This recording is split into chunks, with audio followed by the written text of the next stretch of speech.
Some people think looking away is a survival instinct. Turning a blind eye is actually how you kill your own soul. I watched the cartel hitman slip a compressed air neurotoxin syringe from his jacket. The threat was absolute. Beak Tijin stepped out of the lead SUV.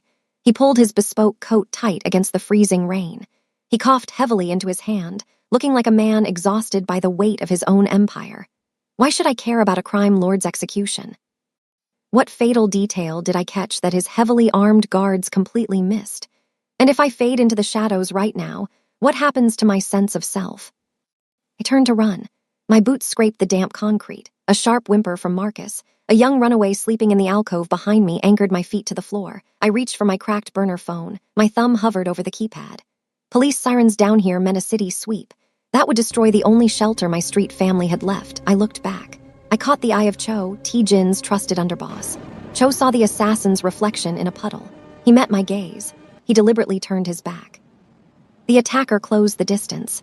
He was just a teenager wearing rival colors. His eyes held the desperate, hollow grief of a kid forced to avenge a murdered brother. I almost understood his vengeance. But if I step out from this rusted dumpster, I lose my invisibility. I endanger Marcus. I risk the fragile community I keep alive. This choice could destroy all of it. And that's when I realized I wasn't doing this for him. I was doing this because if I didn't, I'd spend the rest of my life knowing I watched a man die and did nothing. My bare hands gripped the jagged edge of my steel burn barrel. The rusted metal bit into my palms. It grounded me. Tijin stood 10 feet away. He studied a shipping manifest on the hood of his car. He was completely exposed. Intervening wasn't bravery. It was a sick obligation to life. I shoved the flaming barrel with everything I had. It roared across the wet asphalt. The blazing barrier crashed directly between the grieving teenager and the Mafia boss. The sudden heat triggered the ceiling sprinklers. Freezing water blasted downward. The overhead lamps shorted out. The syringe fired blindly into the hissing steam. Missed. I had broken the timeline. The crosshairs instantly shifted onto my own chest. I traded my safety for a man who didn't even know my name. If you have ever risked everything to do the right thing when walking away was easier, drop a comment below. What would you have done in that dark tunnel? Subscribe if you believe courage is defined by what you stand to lose.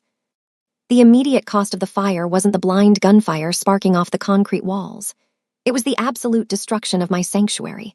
Freezing water ruined the soaked cardboard my people relied on to survive the winter. I crouched low. My knees scraped broken glass. I wasn't terrified of the cartel. I feared my own exposure. Men in suits fanned out. Their tactical flashlights sliced through the steam.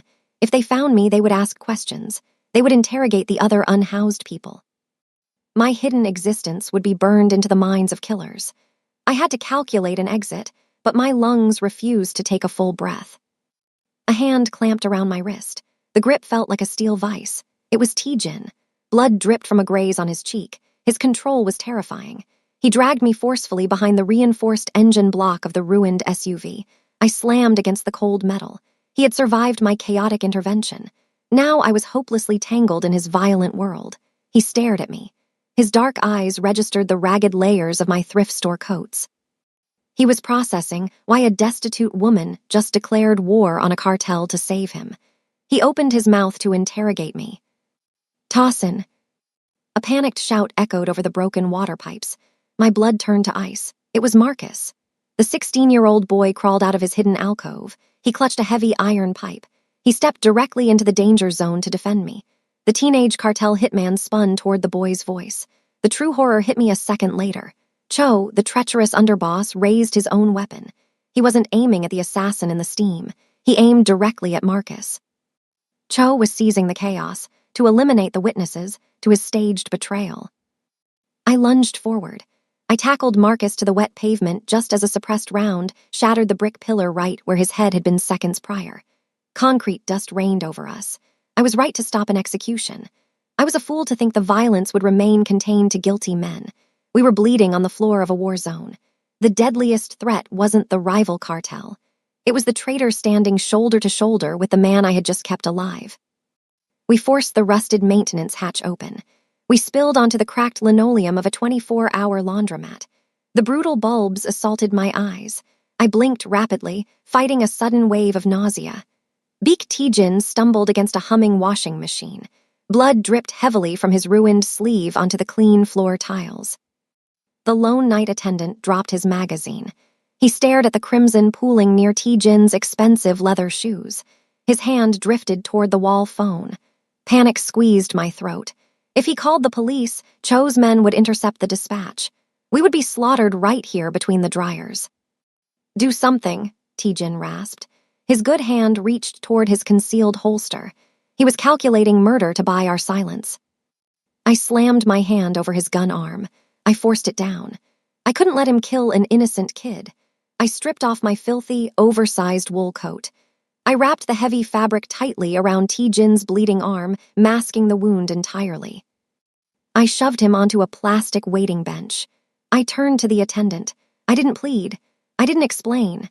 I just sank into the seat and stared at the floor. I adopted the exhausted, hollow posture of a woman who had nowhere else to go.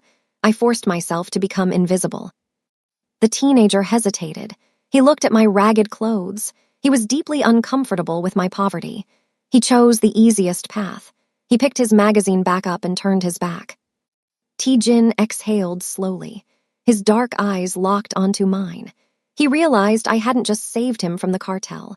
I had just kept him from dropping another unnecessary body. That wasn't luck. That was instinct sharpened by pain.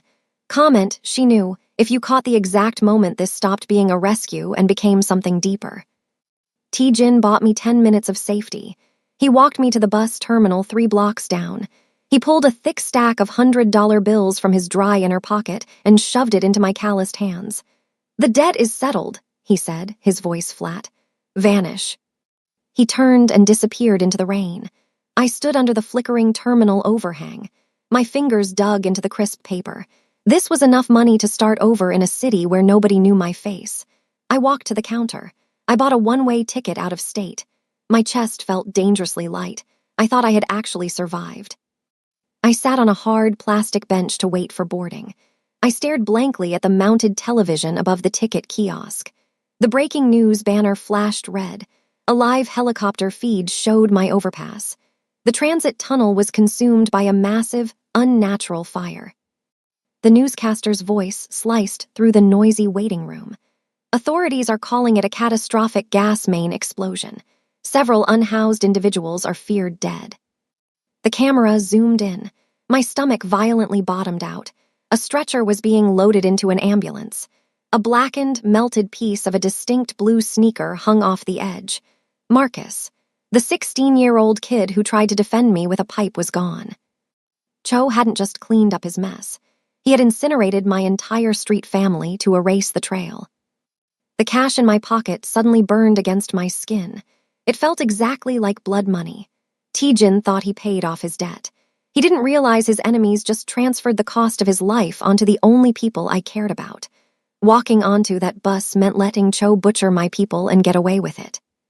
I crushed the bus ticket in my fist. She had every reason to walk away. She didn't.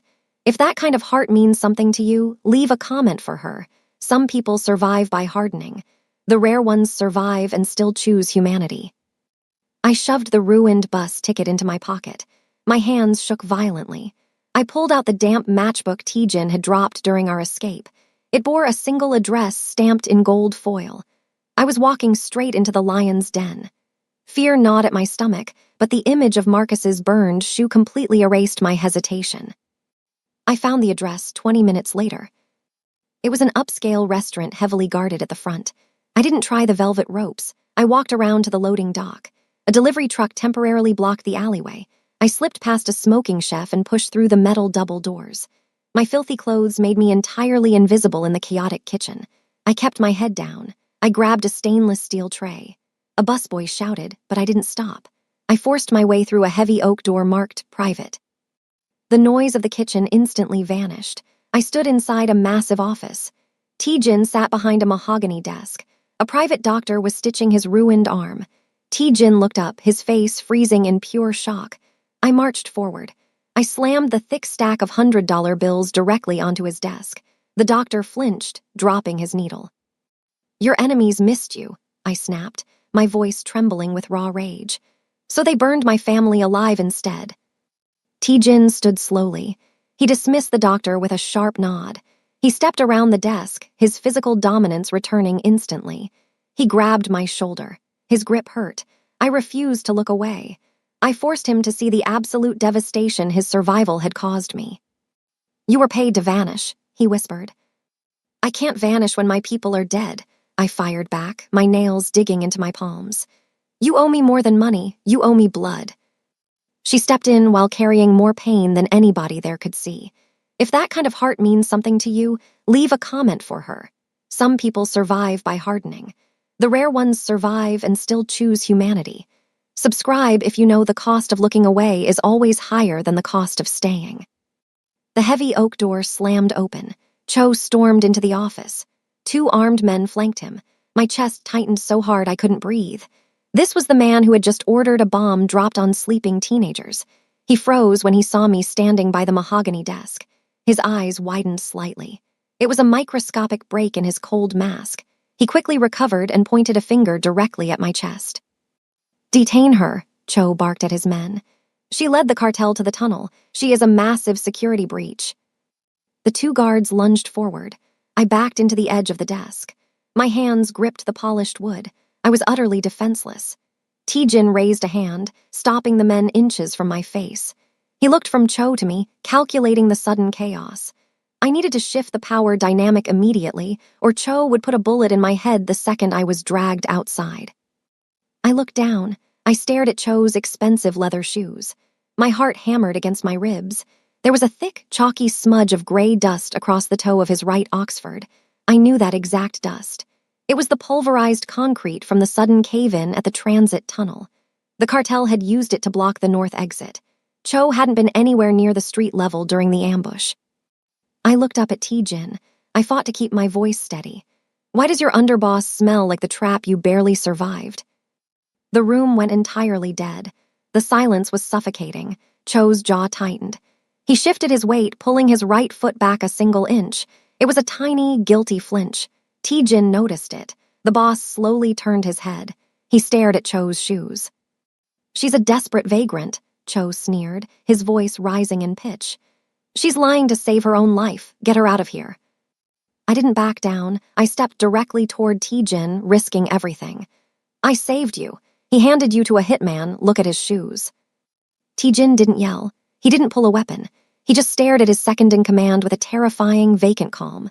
The power imbalance shifted violently. Cho's guards looked at each other, suddenly unsure who to protect. Cho reached inside his tailored jacket. He was going for his weapon. The entire room hung on a razor edge. I braced myself for the gunshot, praying I had pushed the dominoes in the right direction. The enemy was standing closer than the cartel.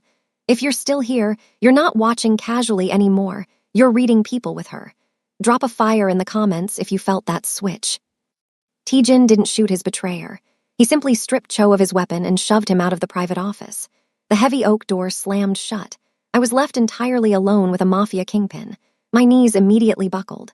I gripped the edge of the polished mahogany desk to keep from collapsing onto the floor. I had just exposed the second-in-command of a criminal syndicate. My chest heaved. I expected Taejin to offer protection. Instead, he pulled a small black receiver from his drawer. He slammed it onto the desk. "Listen," Taejin commanded. His voice held zero warmth. He pressed a silver button. A crackling audio feed filled the quiet room. It was a live surveillance bug planted inside Cho's vehicle. I held my breath. I heard the muffled hum of a car engine. Then came Cho's panicked, ragged breathing. He wasn't acting like a cold professional anymore. He sounded terrified of my moral clarity. "Get me the cartel contact," Cho barked over the transmission. A secondary voice clicked on the line. "The homeless woman ruined the tunnel hit. She's sitting in Taejin's office right now." My stomach violently twisted. He knew exactly where I was. I looked at Taejin, desperate for him to act. He just watched my terror with absolute calculation. He was actively testing my breaking point. "Burn her entire encampment," Cho ordered through the speaker. "The tent city under the South Bridge. Kill everyone living there until she surrenders herself to us." The blood completely drained from my face. My hands shook so hard I knocked a water glass off the desk. It shattered against the hardwood. The remaining survivors of my street family were sleeping under that bridge. I had already lost Marcus to the transit explosion. Now, Cho was going to slaughter the rest of them just to flush me out. I grabbed T-Jin's tailored sleeve. "Stop him," I pleaded. The power dynamic felt suffocating. I had no weapons. I had no money. I only had the fragile standing of a witness. T-Jin smoothly pulled his arm away from my grip. He didn't blink. Why should I risk my loyal men for vagrants? The refusal hit me like a physical blow. He was securing his empire, not my life. I had to bargain with a man who viewed human life as a simple ledger. "Because if Cho kills them," I whispered, forcing the words through a tight throat, "he proves to the streets that he has more power than you do." T-Jin's dark eyes narrowed. My manipulation struck his pride directly. He reached for his radio. He didn't save her because she was weak. He kept her close because even he knows rare is rare. Subscribe if you love stories where one fearless act changes the balance of power. T-Jin moved me within the hour. A heavily armored SUV transported me to a secure penthouse overlooking the city skyline. He assigned 2 of his personal guards to watch the steel front door. He promised absolute safety while he hunted down Cho's remaining loyalists. For the first time in 3 years, I locked a bathroom door behind me. I stripped off my filthy, smoke-ruined coats. I stood under the scalding spray of a glass shower. The hot water washed away the concrete dust, but it couldn't wash away my gnawing guilt. I stepped out and dressed in the clean, oversized sweatpants someone had left on the bed. I walked into the sprawling living room. The bulletproof windows muted the city sirens below. I sank into a massive leather sofa. My exhausted muscles finally went slack. I actually believed the impenetrable walls offered a true sanctuary. I closed my eyes, letting a heavy, false peace settle over my chest. Tap, tap, tap. My eyes snapped open. The rhythmic, metallic clicking cut through the silent room. I turned my head slowly. One of the guards stood near the kitchen island. His fingers were drumming a specific, nervous beat against the handle of his holstered gun. My lungs froze. My false safety violently shattered. I knew that exact rhythm. I had heard that frantic tapping echoing in the dark transit tunnel, right before the assassin raised his neurotoxin syringe. The man standing 10 feet away wasn't T-Jin's loyal guard. He was the cartel hitman who had tried to execute us. Cho had already infiltrated the safe house. I didn't scream. Screaming would force him to draw the weapon. My mind raced through terrifying calculations. The second guard stood by the door, completely oblivious. If I warned him, the hitman would gun us both down before anyone could react. I had to suppress my rising panic. I forced my shaking hands flat against my thighs. The hitman stopped tapping. He slowly turned his head. His cold eyes locked onto mine. He knew that I recognized him. The shift in his posture was microscopic but lethal. His hand gripped the weapon tighter. The countdown timer instantly reset. The threat hadn't been eliminated. It had just evolved and locked me in a high-rise cage. I had nowhere to run. I had to disarm him using the only tool I had left. I stood up, pretending my knees weren't giving out, and walked directly toward the kitchen. She saved his life once, and now the darkness knows her name. Subscribe before you leave if you're the kind of viewer who stays loyal when the story gets heavier. The next move won't be about survival alone. My legs felt like hollow iron. I forced myself to walk toward the marble kitchen island. The disguised hitman tracked my movement. His hand shifted to unclip his holster. My pulse hammered wildly against my throat. I couldn't scream for the door guard. The assassin would shoot us both before the heavy lock turned. I grabbed the glass coffee pot.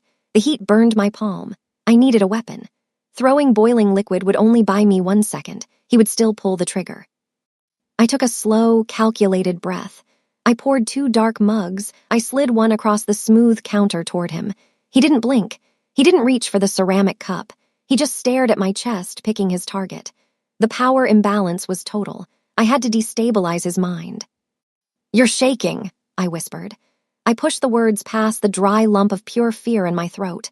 I needed him to see me as human. His finger twitched. The gun cleared the leather holster. The metallic scrape sounded incredibly loud. "Shut your mouth," he hissed. "I know you lost a brother," I said. My voice wavered. I anchored my hands to the cold marble. I couldn't let him see them trembling.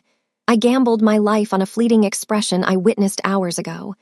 "I saw your face in the tunnel. You aren't doing this for a cartel paycheck. You want vengeance."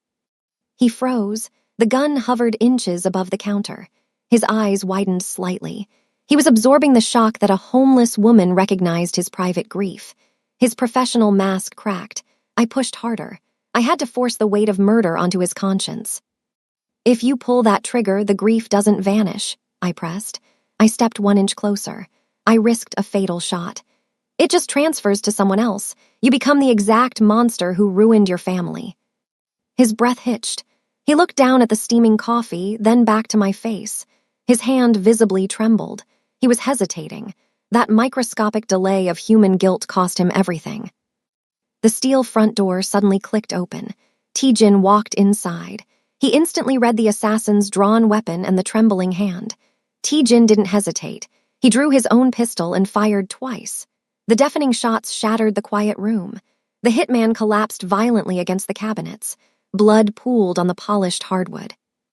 I dropped to my knees, gasping for air. I had used a grieving boy's trauma to keep myself alive. I weaponized his humanity to orchestrate his death. She saved his life once, but the cost was her own innocence. If you have ever crossed a moral line, you can never uncross just to survive. Hit subscribe. Comment if you understand the crushing guilt of doing the wrong thing for the right reason. I refused to stay in that blood-stained penthouse. T-Jin's syndicate was completely compromised. The dead hitman proved his own security forces were hunting us. I demanded we leave his territory entirely. I needed a sanctuary built on faith, not bullets. We slipped out through the service elevator. I led the Mafia boss through the freezing rain toward the basement doors of Grace Mission. Pastor Elias ran the underground soup kitchen. He had known me for a decade. He was the one man I trusted with my life. Elias opened the heavy wooden doors. He wore his faded cardigan. He immediately ushered us out of the biting wind. He didn't ask why a bruised billionaire was following a destitute woman into a church basement. He just bolted the iron locks. Elias guided us to his private office. The cramped room smelled of old paper and peppermint. He handed me a worn quilt. I wrapped it tightly around my shaking shoulders. My terrified heart finally began to slow down. I was off the grid. Cho couldn't track us here. "Drink this, Tossin," Elias said softly. He placed a steaming, chipped mug of tea into my hands. "You are safe now." I brought the ceramic edge to my lips. I drank deeply. The warm liquid coated my throat. I sighed. I closed my eyes for the first time in 24 hours. Relief washed over me. Then, my fingers went entirely numb. The chipped mug slipped from my grip. It shattered against the concrete floor. Hot tea splashed across my boots. I tried to stand up. My legs buckled violently. I crashed back into the folding chair. My vision blurred. The edges of the small room rapidly darkened. Panic instantly replaced my false peace. I looked at Elias. The pastor wasn't rushing to help me. He stood perfectly still near the locked door. His hands were clasped tightly together. His knuckles were completely white. He was sweating heavily. T-Jin noticed my collapse. He reached for his concealed weapon. His movements were suddenly sluggish. His own tea was already affecting his nervous system. He swayed on his feet. "I am so sorry, Tossin," Elias whispered. A single tear rolled down his wrinkled cheek. The guilt in his voice was suffocating. "Cho's men found us an hour ago. He promised to fund the mission forever. He guaranteed no one else on the street would starve this winter." The betrayal shredded my remaining sanity. The safe person wasn't safe. The ultimate sanctuary was a fatal trap. I had traded the lives of my friends for the life of a crime boss. Now my own pastor was trading me to feed the poor. My chin dropped to my chest. The crushing darkness pulled me under. I spit through my thin sweatpants. The extreme cold shocked my nervous system awake. My wrists burned against thick zip ties. I thrashed against the heavy metal chair, swallowing a sharp spike of pure panic. Cho stood directly in front of me. His breath plumed in the freezing meat locker. He aimed a suppressed pistol right between my eyes. I refused to look away. If I died in this butcher shop, I vowed he would have to watch me see it. "Your street morality ruined a $50 million transition," Cho sneered. He stepped closer. The icy barrel pressed against my forehead. I calculated my absolute lack of leverage. I had nothing left to bargain with. "Pastor Elias sold you for pennies. Your loyalty means nothing in this city." My stomach twisted violently. The reminder of my trusted pastor's betrayal hurt worse than the freezing air. I braced for the fatal gunshot. The reinforced steel door buckled inward with a deafening crash. T-Jin stepped through the warped frame. Blood stained his tailored shirt. He didn't hesitate. He didn't issue warnings. He fired twice. Cho's two armed flankers dropped before they could raise their rifles. Cho spun wildly, firing a panicked round that ricocheted off a rusted meat hook. T-Jin lunged forward. He drove a brutal, calculated kick into Cho's knee. The joint shattered audibly. Cho collapsed, screaming in agony. His pistol clattered across the slick, icy floor. I gasped for air, the crushing pressure in my chest finally breaking. T-Jin grabbed a dropped combat knife. He stepped behind my chair and sliced through my plastic bindings. I stumbled forward. My numb legs immediately failed. T-Jin caught my shoulder, his grip steady and fiercely protective. We stood together in the freezing room. Cho writhed on the frost-covered tiles. The syndicate traitor was finally neutralized. The violent coup was over. I let myself believe the nightmare had ended. I exhaled a long, shuddering breath, tasting a brief, desperate sliver of victory. He didn't abandon her when her own pastor did. He tore down a steel door to prove her life mattered. If you believe loyalty is earned in blood, hit subscribe. Drop a comment if you felt that massive wave of relief. Cho suddenly started laughing. The wet, ragged sound cut through the humming freezer generators. He clutched his shattered knee. He wasn't looking at T-Jin. He stared directly at my face. A sickening realization gripped my throat. He hadn't brought me here just to kill me. He brought me here to stall. The transit tunnel was just business, Cho choked out, coughing blood onto the ice. But you embarrassed me, so I wired the foundation of the downtown mission shelter. The timer hits 0 in 12 minutes. My entire street family was sleeping inside that building right now. Women, children, and elderly vagrants hiding from the freezing rain. My chest completely caved in. I bolted toward the heavy metal door. T-Jin grabbed my arm, jerking me backward with terrifying force. "No," he commanded. His voice was absolute ice. "You will die trying to disarm a cartel explosive. We are leaving the city right now. Those lives are an acceptable loss for our survival." He was sacrificing my people to secure his own escape. The Mafia boss had returned. He viewed human beings as a simple mathematical equation. I didn't calculate the risk. I didn't care that he was a lethal killer. I twisted my body and drove my open palm directly into his face. The sharp smack echoed through the meat locker. T-Jin stumbled back half a step. His dark eyes widened in genuine shock. No one had ever struck the king of the West Coast Syndicate and lived. My hand throbbed violently. I stepped into his personal space, completely erasing the power dynamic. "They are dying because I saved your miserable life," I screamed, my voice cracking with absolute desperation. I grabbed the lapels of his ruined shirt. "You have an army. You have helicopters. For once in your useless, violent existence, do something fundamentally selfless. Or you can shoot me right here because I am not walking away." I demanded a monster act like a savior. He stared down at my furious, tear-streaked face. The heavy silence forced a monumental choice. If you would risk your own life to scream the truth into a monster's face, leave a comment right now. Subscribe if you know that true courage means refusing to sacrifice the innocent. The ultimate test of power is what you do when you have nothing to gain. I slammed my shoulder against the passenger door of the stolen sedan. Rain lashed the windshield violently as T-Jin tore through the red light. My chest tightened with every passing second. We had 9 minutes before Cho's bomb reduced the downtown shelter to ash. I gripped the cracked leather dashboard, calculating the impossible distance. We would never make it in time. My entire street family was going to burn because I had saved a mobster. T-Jin gripped the steering wheel, his jaw clamped shut. He was actively calculating his syndicate's survival against the lives of absolute strangers. "My extraction team is waiting at the docks," he stated flatly. He refused to look at my terrified face. His logic was brutal and entirely self-serving. He intended to let the shelter collapse to secure his own escape route. I grabbed the collar of his ruined shirt, jerking his shoulder hard. The car swerved sharply on the slick asphalt. "Call your men," I demanded, my voice cracking with pure desperation. I risked a fatal crash just to force his hand. "You have a private army sitting idle in this city. Send them to the shelter right now." He slammed the brakes, skidding to a halt in the middle of the empty intersection. His dark eyes locked onto mine. I expected him to pull his weapon and end my defiance. My lungs froze. I braced for the fatal consequence of my demand. Instead, the Mafia boss reached for the heavy two-way radio clipped to his belt. He pressed the transmission button. "All available units," T-Jin ordered. His voice sliced through the static, completely devoid of hesitation. "Divert to the downtown mission shelter. Evacuate the building immediately." He dropped the radio. He had just surrendered his tactical advantage to save people he considered entirely worthless. The shock knocked the breath out of me.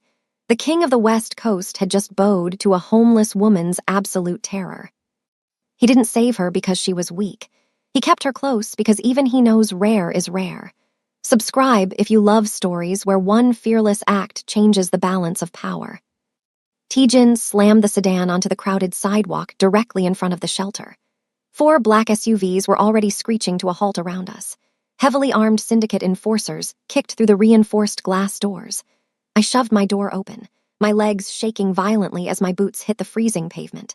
Mafia killers were violently dragging confused elderly men and screaming children out into the cold night air. The brutal efficiency was terrifying, but it was saving their lives. I scanned the terrified crowd frantically. My stomach dropped completely. I didn't see Maya, the young mother I had sworn to protect. I calculated the missing faces in a split second. She was still trapped in the West Wing. T-Jin grabbed my arm, reading my panicked realization instantly.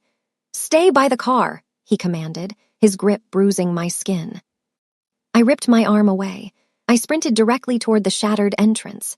I defied a Mafia boss to run straight into a rigged death trap. Enforcers yelled for me to stop. I ignored them, plunging into the dark, chaotic hallway. Smoke already curled from the basement vents, burning my throat. I coughed violently, forcing myself forward through the absolute panic of fleeing residents. I reached the West Wing stairwell. The timer in my head screamed that the 12 minutes were gone. I grabbed the metal railing, preparing to climb. A deafening roar swallowed all sound. The concrete floor violently buckled beneath my boots. Cho's explosive detonated with catastrophic force. The brick wall beside me completely disintegrated. A wall of blistering heat slammed into my chest. I was thrown backward through the air, completely helpless. My shoulder struck the pavement outside with a sickening crunch. The entire West Wing collapsed in a horrific cascade of screaming metal and pulverized rock. Dust choked my lungs. I scrambled blindly in the debris, my hands bleeding, paralyzed by the sheer horror of what my interference had just cost. She stepped in while carrying more pain than anybody there could see. If that kind of heart means something to you, leave a comment for her. Some people survive by hardening. The rare ones survive and still choose humanity. The sterile hospital air burned my lungs. I sat beside Maya's bed, my hand crushing the thin white blanket. The doctor's words echoed violently in my skull, permanently paralyzed below the waist. My chest caved in completely. I stopped a bullet meant for a billionaire, but Maya paid the permanent price. Guilt suffocated me. I couldn't look at her sleeping face without hatting myself. I forced my jaw shut, refusing to let the tears fall. The heavy door clicked shut. I stiffened, calculating the threat before I even turned my head. Beak T-Jin stood at the foot of the bed. He wore no bespoke suit today. He looked haggard, entirely stripped of his arrogant armor. He stared at Maya, absorbing the brutal collateral damage of his survival. "I bought the hospital," he stated quietly. "Her care is covered forever." I stood up. My bruised shoulder screamed in sudden pain. "Money doesn't fix a broken spine," I whispered bitterly. I wanted to strike him. I wanted to blame his existence for her destroyed life. T-Jin didn't flinch or defend himself. He met my furious gaze with a terrifying, absolute vulnerability. "You broke the man I used to be," T-Jin confessed. His voice fractured, revealing a deep, agonizing crack in his soul. "I let my own men burn while I secured my empire. You sacrificed everything for strangers. You proved my power is entirely hollow." The shift terrified me. The king of the West Coast Syndicate was bowing to a homeless woman's conscience. I finally understood the brutal math of the streets. The cost of looking away is always higher than the cost of staying. T-Jin reached slowly into his coat. He didn't pull a weapon. He pulled a charred, sealed envelope recovered from the shelter debris. He placed it carefully on the mattress beside Maya's hand. My blood turned to ice. My name was written on the front in perfect, precise Korean calligraphy. Cho was dead, but the cartel wasn't. They didn't just want T-Jin anymore. I had stepped into a war, and the next strike was pointed directly at me. She saved his life once, and now the darkness knows her name. Subscribe before you leave if you're the kind of viewer who stays loyal when the story gets heavier. The next move won't be about survival alone.